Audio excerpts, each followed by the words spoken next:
দেখুন বন্ধুরা, ২০২৬ সালে আপনারা যারা রাশিয়া যেতে যাচ্ছেন এবং রাশিয়ায় গিয়ে কাজ করতে চাচ্ছেন, তাদের মনে অনেকেরই প্রশ্ন রয়েছে যে এখনো কি রাশিয়াতে ইউক্রেন আর রাশিয়ার কি যুদ্ধ চলমান রয়েছে না বন্ধ হয়ে গিয়েছে? দেখুন, এখনো কিন্তু যুদ্ধ চলমান রয়েছে। তবে কিছু নির্দিষ্ট স্থানে কিন্তু তারা যুদ্ধটি করছে। অর্থাৎ রাশিয়া এবং ইউক্রেন তারা নির্দিষ্ট শহরে বা নির্দিষ্ট স্থানে যুদ্ধটি করছে। এখনো বড় শহরে কিন্তু সেইভাবে যুদ্ধ চলমান নয়। অর্থাৎ রাশিয়াও কিন্তু ইউক্রেনে বড় শহরে হামলা করছে না এবং ইউক্রেনও রাশিয়ার কিন্তু শহরে ঢুকে কিন্তু বড় শহরে হামলা করছে না।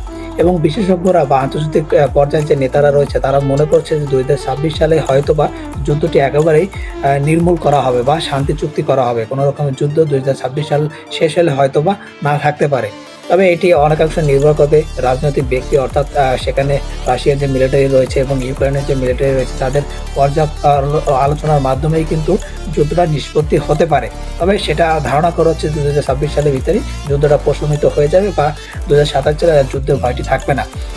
দেখুন, যুদ্ধ আসলে একটি দেশের সাথে আরেকটি দেশ যখন যুদ্ধ করে তখন কিন্তু আসলে যুদ্ধ শুরু তারিখটা হয়তোবা মানুষের মনে থাকে, কিন্তু কবে শেষ হবে সেই তারিখটা কিন্তু মানুষের নির্ধারণভাবে দিতে পারে না। কেননা যুদ্ধ যখন একটি দেশের ক্ষতি হয় তখন কিন্তু আরেকটি দেশও চায় যে তার ঠিক একই পরিমাণে ক্ষতি তারা করতে।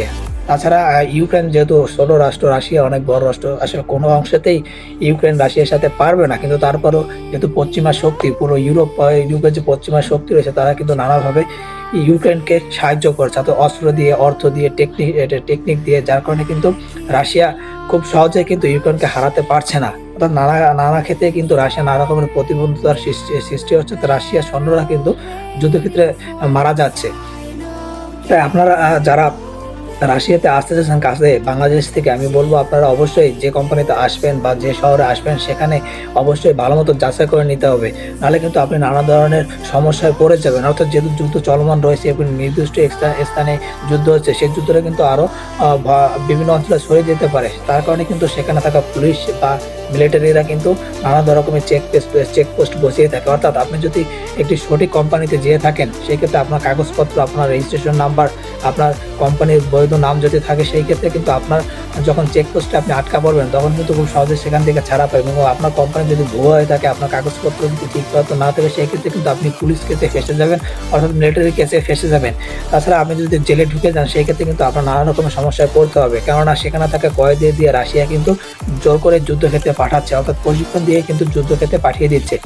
আপনার কোম্পানি ঠিক রয়েছে কিনা এটি কিন্তু যাচাই করবেন, নাহলে কিন্তু আপনারাও কিন্তু যুদ্ধক্ষেত্রে রাশিয়ান সৈনিকরা কিন্তু পাঠিয়ে দেবে। আপনারাও কিন্তু যুদ্ধের ময়দানে যুদ্ধ করতে হবে। আমরা ইদানিং অনেক ভিডিও দেখেছি, বাংলাদেশে অনেক শ্রমিক রয়েছে যারা কিন্তু রাশিয়াতে যুদ্ধ করতে চায় না, কিন্তু তারপরেও রাশিয়া সরকার তাদের যুদ্ধ করতে কিন্তু বাধ্য করেছে এবং তারা কিন্তু প্রতিনিয়তই যুদ্ধ করছে ইউক্রেনের সৈন্যদের সাথে। আর যুদ্ধটা কিন্তু অত্যন্ত ভয়ানক, কেননা ইউক্রেনও খুব আধুনিক অস্ত্র ব্যবহার করে, আধুনিক টেকনিশিয়ান ব্যবহার করে।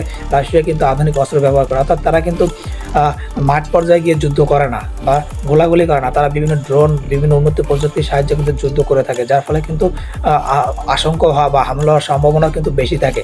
তাই রাশিয়া যাওয়ার ক্ষেত্রে অবশ্যই আপনারা যারা বাংলাদেশ থেকে আসবেন, ২০২৬ সালে যুদ্ধ এখনও চলমান রয়েছে, তাই যে কোম্পানিতে আসবেন সেই কোম্পানি ভালো মতো যাচাই করবেন, সেই কোম্পানি অরিজিনাল কিনা, বা আপনি যে এজেন্সির মাধ্যমে যাবেন সেই এজেন্সির সকল কাগজপত্র আগে থেকে কিন্তু আপনি যাচাই বাছাই করবেন, এরপর টাকা পয়সা দেবেন। কেননা এজেন্সি ভুল হলে কিন্তু আপনি রাশিয়াতে কিন্তু ঢুকেও কিন্তু পরবর্তীতে আপনি কাজ না করে কিন্তু ডিপোর্ট হয়ে যাবেন, বা আপনাকে দিয়ে কিন্তু আপনি অবৈধ হয়ে গেলে কিন্তু আপনাকে জোর করে কিন্তু রাশিয়া মিলিটারিতে যোগদান করাবে এবং পরবর্তী কিন্তু আপনি যুদ্ধক্ষেত্রে গিয়ে যুদ্ধ করা লাগবে।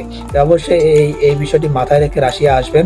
তবে ধারণা করা হচ্ছে ২০২৬ সালের যুদ্ধটা একেবারে প্রশমিত হয়ে যাবে। তবে সেটি দুই দেশের প্রেসিডেন্ট অর্থাৎ ইউক্রেন এবং পুতিনের পর্যায়ে আলোচনার মাধ্যমে, অর্থাৎ মিলিটারির সাথে পর্যায়ে আলোচনার মাধ্যমে কিন্তু যুদ্ধটা ঠান্ডা করা সম্ভব হতে পারে। তবে যারা যুদ্ধক্ষেত্রে আছে বাংলাদেশে নাগরিকরা, তারা যদি বেঁচে যায় যুদ্ধক্ষেত্রে সেই ক্ষেত্রে কিন্তু তারা কিন্তু রাশিয়ান নাগরিকত্ব পেয়ে যাবে এবং বিপুল পরিমাণে অর্থ কিন্তু তারা পেয়ে যাবে এবং সেই সাথে কিন্তু সে দেশে বসবাস করার একেবারে পারমিট ভিসা পেয়ে যাবে। কারণ তারা দেশের জন্য যদি যুদ্ধ করেছে কোনো দেশের নাগরিক, সেই ক্ষেত্রে কিন্তু রাশিয়া সরকার তাদের প্রতি বিশেষ বিনয়ী হবে এবং বিশেষভাবে কিন্তু সাহায্য করবে। আপনারা যারা মনে করছেন আসলে যুদ্ধক্ষেত্র হচ্ছে একটি সবসময় একটি ভয়ংকর রকমের যুদ্ধক্ষেত্র হয়ে থাকে। অর্থাৎ আজকে আজকে এখন তো আধুনিক যুগ, নানা রকমের আধুনিক অস্ত্র ব্যবহার করে থাকে, যার ফলে কিন্তু মানুষের ক্ষতি বেশি হয় এবং মানুষ কিন্তু দীর্ঘ সময় আসলে এ আক্রমণের শিকার হলে বেঁচে থাকা মুশকিল হয়ে পড়ে। তাই বন্ধুরা, ২০২৬ সালে আপনারা সকল কাগজপত্র যাচাই-বাছাই করে অবশ্যই রাশিয়া আসবেন। রাশিয়া আসার ক্ষেত্রে কিন্তু সকল কিছু সঠিক রেখে কিন্তু আসবেন। আর যুদ্ধ ঠান্ডা হয়ে গেলে কিন্তু আপনারা যদি আসতে চান, আমি বলব যুদ্ধ থেমে গেলে তারপর আসাটা বেটার হবে। কেননা থেমে যাওয়ার পর কিন্তু সেখানে নানা রকমের কোম্পানি কলকারখানার প্রচুর পরিমাণে লোক দরকার হবে। তখন কিন্তু হিউজ পরিমাণে লোক কিন্তু বাংলাদেশ থেকে যেতে পারবেন। তাই আমি বলব, আপনারা যেতে যাচ্ছেন, যুদ্ধটা থেমে গেলে কিন্তু আপনি একটি নিশ্চিত নির্ভয়ে কিন্তু যেতে পারবেন এবং সুন্দর একটি পরিবেশে গিয়ে কাজ করতে পারবেন। আর নাহলে যুদ্ধ যেহেতু চলমান রয়েছে, কখন হামলা হয় সেটা কিন্তু আপনিও বলতে পারবেন না। যার ফলে কিন্তু আপনার আর জীবনটাও কিন্তু সংকটাপন্ন হবে। তাই বিদেশ যাওয়ার ক্ষেত্রে অবশ্যই রাশিয়া আপনি হিসাব নিকাশ করে কিন্তু যেতে পারেন। ধন্যবাদ ভিডিওটি শেষ পর্যন্ত দেখার জন্য। দেখা হচ্ছে পরবর্তী একটি ভিডিওতে। ততক্ষণ ভালো থাকুন, সুস্থ থাকুন। ধন্যবাদ।